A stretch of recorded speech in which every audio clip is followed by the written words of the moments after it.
Career set है और अब बच्चा प्लान करना है, लेकिन समाज में ये डर है कि 30 की उम्र बहुत ज़्यादा हो गई और अब आपने बच्चा प्लान करने में देरी कर दी। आज हम उन 5 चीज़ों के बारे में बात करेंगे जो अगर आपने अपने जीवन में अवॉइड कर दी तो 30 के बाद भी प्रेगनेंसी प्लान करना बहुत आसान हो जाएगा। सच तो ये है कि 30 के बाद प्रेगनेंसी प्लान करना आज के समाज में बहुत आम बात है। फिर ये डर क्यों? एक्चुअली ज़रूरत है आपके शरीर पर एक्स्ट्रा ध्यान देने की, आपकी बॉडी को एक्स्ट्रा केयर की। तो फिर ये उम्र जो है वो सिर्फ एक नंबर रह जाएगा और आपकी फर्टिलिटी जर्नी बहुत ही खूबसूरत होगी।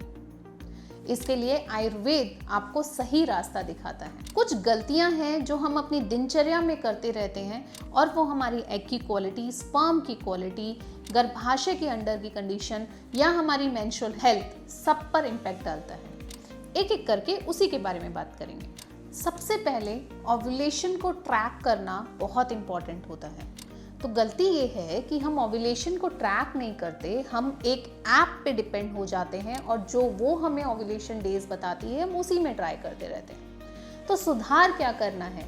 अपना फॉलिकुलर मॉनिटरिंग कराइए, करेक्ट ओव्यूलेशन पहचानिए, प्लस ओव्यूलेशन के समय पर आपके गर्भाशय की परत सही से बन रही है, दोनों एक समन्वय में, कोऑर्डिनेशन में चल रहे हैं, ये भी जांच लीजिए। तो उससे आपकी फर्टिलिटी का रास्ता खुल जाएगा और आपको अपने वो 5 गोल्डन डेज मिल जाएंगे जिसमें आपको प्लान करना चाहिए, क्योंकि एग्जैक्टली ओव्यूलेशन वाले दिन ट्राई नहीं करना है। ओव्यूलेशन के दिन से 2 दिन पहले और 2 दिन बाद तक ट्राई करना होता है, तो ये दिन बहुत इंपॉर्टेंट है। Second, poor lifestyle and eating habits. हम लोग वर्किंग हैं, लेकिन हम अपना रूटीन जो है वो चाहकर भी कभी कभी नहीं बदल पाते हैं।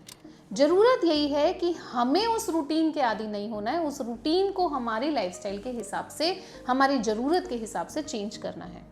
तो जो आप ऑफिस वर्क रात को 12, 1, 2 बजे तक जाग कर रहे हैं, उसे थोड़ा सा मॉर्निंग में शिफ्ट करना है, क्योंकि ब्रह्म मुहूर्त में जब हम उठेंगे तो हमारे हार्मोन्स बहुत बैलेंस हो जाते हैं। रात्रि जागरण नहीं करेंगे तो वात पूरा बैलेंस हो जाएगा और उसकी वजह से नहीं होगी अपान वायु की दुष्टि।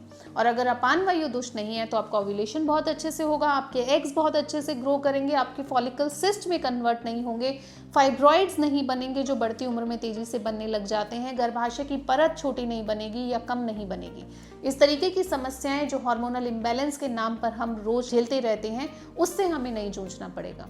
तो समय पर सोना, समय पर उठना बहुत इंपॉर्टेंट है। फिर बात करते हैं जीवनचर्या में योगा की और प्राणायाम की। योग और प्राणायाम ये आपके हार्मोनल बैलेंस के लिए बहुत इंपॉर्टेंट है। आयुर्वेद ने बोला है कि इड़ा नाड़ी और पिंगला नाड़ी को अगर आप सही तरीके से स्टिमुलेट कर लेते हैं तो आपकी दोनों ओवरीज बहुत अच्छे से काम करती हैं और आपकी एग की क्वालिटी भी बेहतर होती है। तो प्राणायाम जब आप करेंगे तो आपका जो ये इड़ा नाड़ी और पिंगला नाड़ी है ये स्टिमुलेट होगी, या मैं नॉर्मल भाषा में बोलूँ तो आपके हार्मोन्स बहुत अच्छे होंगे, हार्मोनल इम्बैलेंस जो है वो दूर हो जाएगा और आप प्रेगनेंसी जल्दी कंसीव कर पाएंगे। आयुर्वेद के अनुसार खाना बासी खाना नहीं खाना चाहिए, पैकेट वाला फूड नहीं खाना, ये मॉडर्न साइंस भी बोलता है। प्रिजर्वेटिव्स वाला खाना आज के समय में नहीं खाना चाहिए। इसी के साथ साथ जितना फ्रेश हम खाएं उतना अच्छा है और हेल्दी खाना भी बहुत इंपॉर्टेंट है। खाने में आहार रस पूरा नहीं है और आहार रस से हर उत्तरोत्तर धातु यानी रस धातु से रक्त धातु से मांस, मेद, अस्थि, मज्जा, इन सारी धातुओं का पोषण नहीं होगा तो शुक्र धातु यानी अपनी रिप्रोडक्टिव सिस्टम का पोषण तो बिल्कुल नहीं होगा। और रस को ही मॉडर्न साइंस भी कहता है कि न्यूट्रिशनल वैल्यू जो है वो बहुत अच्छी होनी चाहिए। तो अगर आपके ब्लड में न्यूट्रिशनल वैल्यू अच्छी नहीं है, न्यूट्रिशनल इनसफिशिएंसी है, तो भी प्रेगनेंसी अचीव नहीं हो पाती है। तो आपके खाने का चुनाव भी सही होना चाहिए और फिर उस खाने का सही तरीके से पाचन भी होना चाहिए।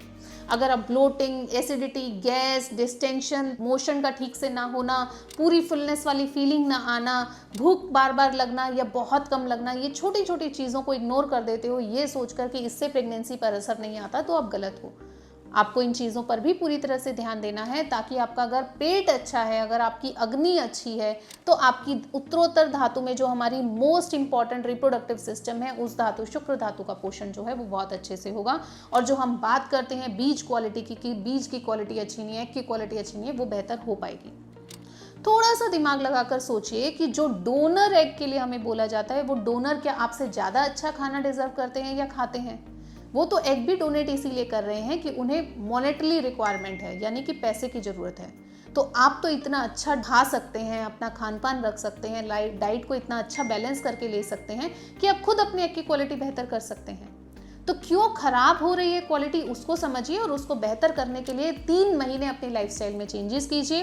तो ये बढ़ती उम्र किस वजह से एग क्वालिटी खराब हो गई, ये जो हम जुमला सुनते हैं, इसको आप खुद ही इससे नकार देंगे और एक हेल्दी प्रेगनेंसी अचीव कर लेंगे। मोस्ट इंपॉर्टेंट, स्ट्रेस को नज़रअंदाज कर देना।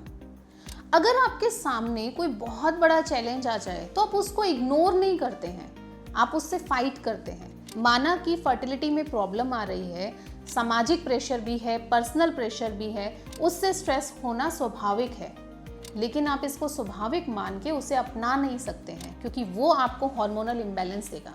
आयुर्वेद कहता है कि क्रोध से और स्ट्रेस यानी तनाव से, दोनों से वात प्रकोपित होता है, और जब वात इम्बैलेंस होगा तो आपकी एग क्वालिटी एंड गर्भाशय की लाइनिंग यानी एंडोमेट्रियल थिकनेस दोनों ही खराब होंगी। तो इसको टैकल कैसे करना है वो बस सोचिए। रेगुलर प्राणायाम कीजिए, मेडिटेशन कीजिए, 30 मिनट अपने आप को दीजिए, 30 मिनट्स की वॉक कीजिए, and most important shirodhara. Panchakarma कैसे भूल सकते हैं हम लोग, आयुर्वेद में पंचकर्म कितना महत्वपूर्ण है ये मैं बार बार बताती हूँ। शिरोधारा कीजिए, रेगुलर शिरोधारा करना बहुत अच्छा है, यानी वीक में एक बार आप करवा सकते हैं।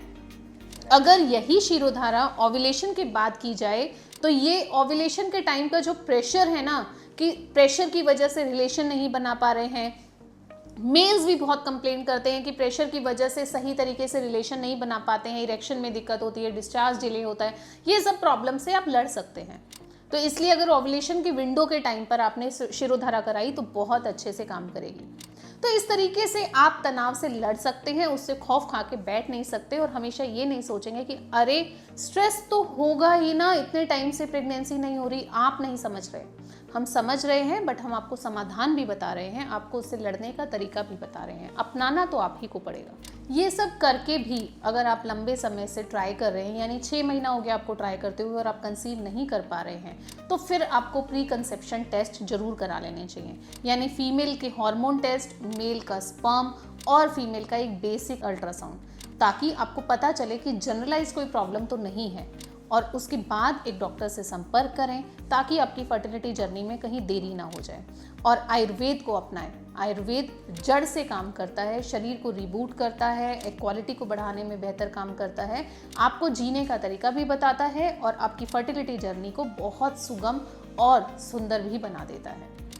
ऐसी और भी कोई जानकारी अगर आप चाहते हैं तो नीचे कमेंट बॉक्स में आयुर्वेदा लिखिए और अपनी क्वेरी लिखिए। हमारे चैनल से जुड़े रहिए।